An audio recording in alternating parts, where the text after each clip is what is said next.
three, four.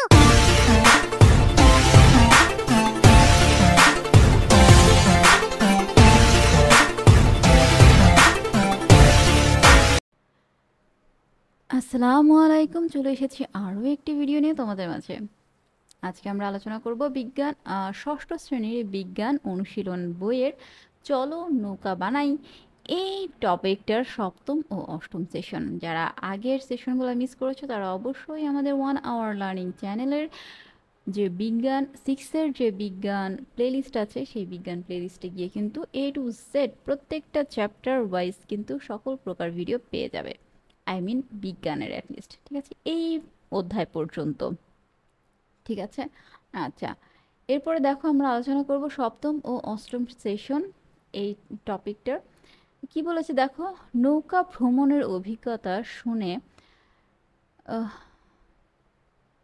তরলে কি ভাসে, কি ডোবে, আর বিভিন্ন ঘনত্বের তরলের পরীক্ষণ শেষে ইতিমধ্যেই তোমরা দলগতভাবে তৈরি করে ফেলেছ চমৎকার সব নৌকার মডেল। এই পর্যায়ে নৌকাগুলোর প্রদর্শনী এবং কোন নৌকা সবচেয়ে বেশি ওজন নিয়ে ভেসে থাকতে পারে তা দেখার পালা। প্রদর্শনীর জন্য তোমাদের বানানো বিভিন্ন দলের নৌকাগুলো শ্রেণীকক্ষের বেঞ্চে অথবা টেবিলে কিংবা বারান্দায় সুন্দর করে গুছিয়ে রাখো। শিক্ষকের সহায়তায় একটি বড় পাত্র বা বালতি অথবা চৌবাচ্চার পানিতে এক এক করে নৌকাগুলোকে ভাসাও। এরপর নৌকাগুলোর ওপর ওজন চড়ানোর জন্য বিভিন্ন ভরের বাটখারা ব্যবহার করো। আচ্ছা, বাটখারাটা হচ্ছে তোমাদের ওই যে জিনিসপত্র ওজন করে মেপে দেয় না দোকানে, মুদি দোকানে, তোমরা যারা গেছো দেখেছো তোমরা তারা চিনবে। ওই ওজন করার ক্ষেত্রে যে পাথর বা যে লোহার দণ্ডগুলো ব্যবহার করা হয়, লাইক 100 গ্রাম, 250 গ্রাম, তাই না, তারপর 500 গ্রাম, তারপর 1 কেজির যে লোহার যে দণ্ডগুলো ব্যবহার করা হয়, যে ইয়াগুলো ব্যবহার করা হয়, সেগুলোকে হচ্ছে বাটখারা বলে। আচ্ছা, কোন নৌকাটি কত ওজন নিতে পারছে তা পরিমাপ করে ছক 3-এ নোট করে রাখো। আচ্ছা, এখানে আমাদের একটা ছক পূরণ করতে হবে, তাই না? তো চলো আমরা ছক 3টা কমপ্লিট করে ফেলি। তো দেখো আমরা চলে এসেছি আমাদের ছক 3-এ।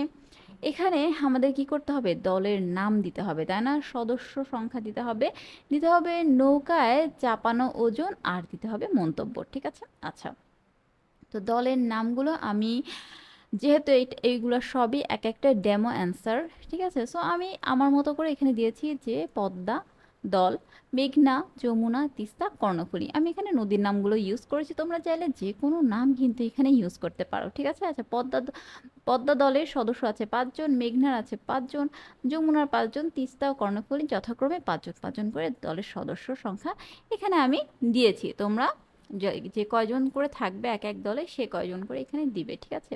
এবার নৌকায় চাপানো ওজন, ঠিক আছে, পদ্মা দলের 5 জন যে নৌকাটা বানিয়েছে সেখানে পদ্মা দলের নৌকায় চাপানো গেছে 450 গ্রাম ওজন, ঠিক আছে।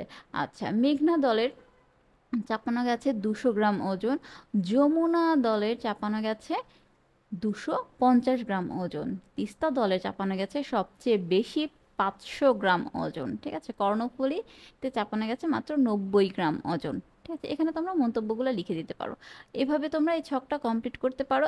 আর অবশ্যই ভালো হয় তোমরা নিজেরা যে পরীক্ষাগুলো করেছো সেই পরীক্ষাগুলোর ফলাফল এখানে দিলে সবচাইতে বেশি ভালো হবে, ঠিক আছে।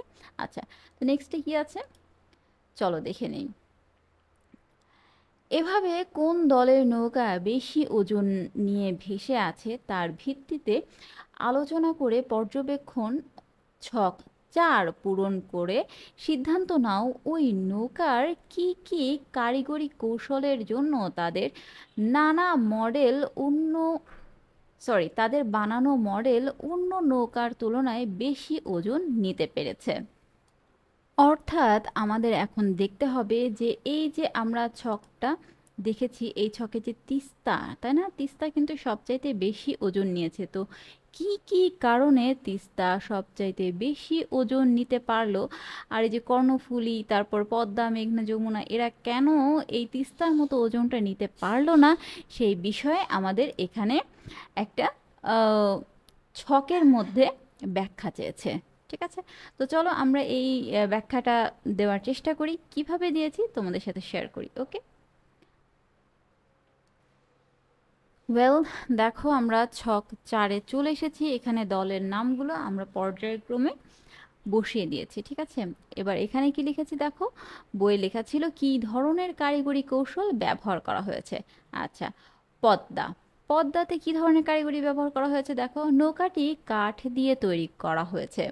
ওজন নেওয়ার ক্ষমতা বৃদ্ধি করার জন্য নৌকাটিকে প্রশস্ত এবং প্লাস্টিকের বস্তু যোগ করে টেকসই করা হয়েছে, কিন্তু সঠিক ডিজাইন না করায় তিস্তা দল থেকে বেশি ওজন নিতে পারেনি।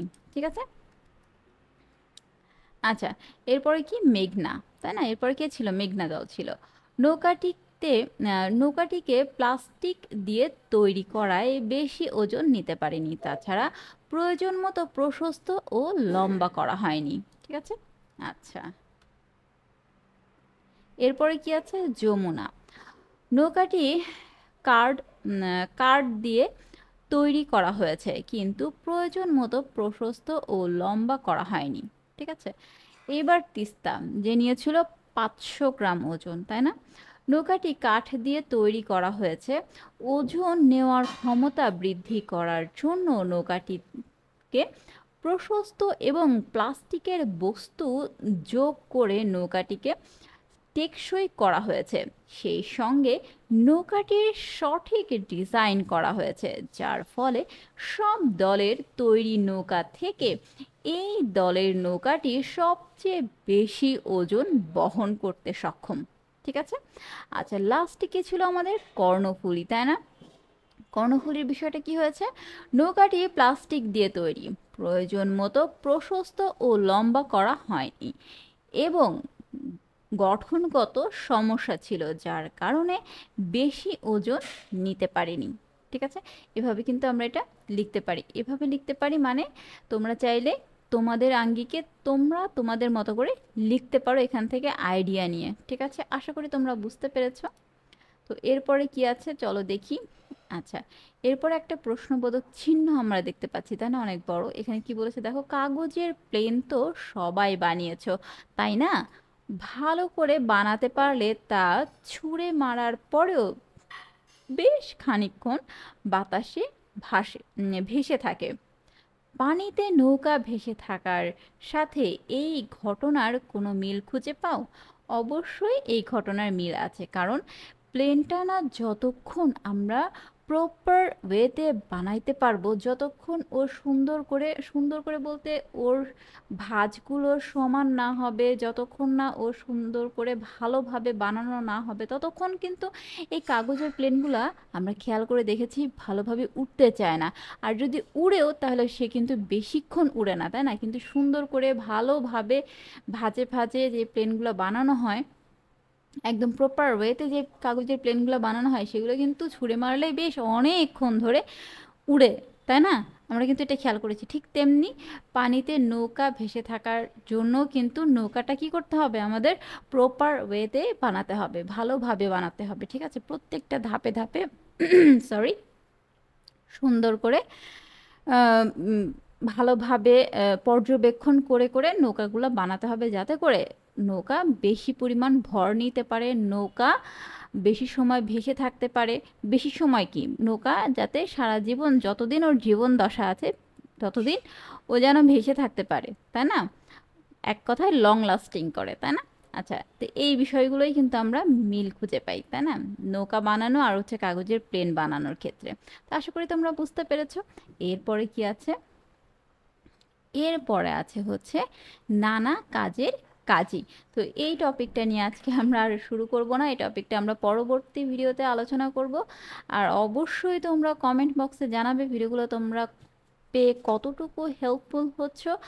আর যদি তোমাদের কোনো নাও হয় সেটাও জানাতে পারো, কোনো সমস্যা নেই। অবশ্যই আমাদের চ্যানেলটিকে সাবস্ক্রাইব করতে ভুলো না, লাইক করো, আর অবশ্যই ফ্রেন্ডসদের মধ্যে আমাদের এই চ্যানেল, আমাদের এই ভিডিওগুলো শেয়ার করতে ভুলো না। ঠিক আছে, দেখা হবে নেক্সট ভিডিওতে এই টপিকটা নিয়ে। সে পর্যন্ত সবাই ভালো থেকো, আল্লাহ হাফেজ।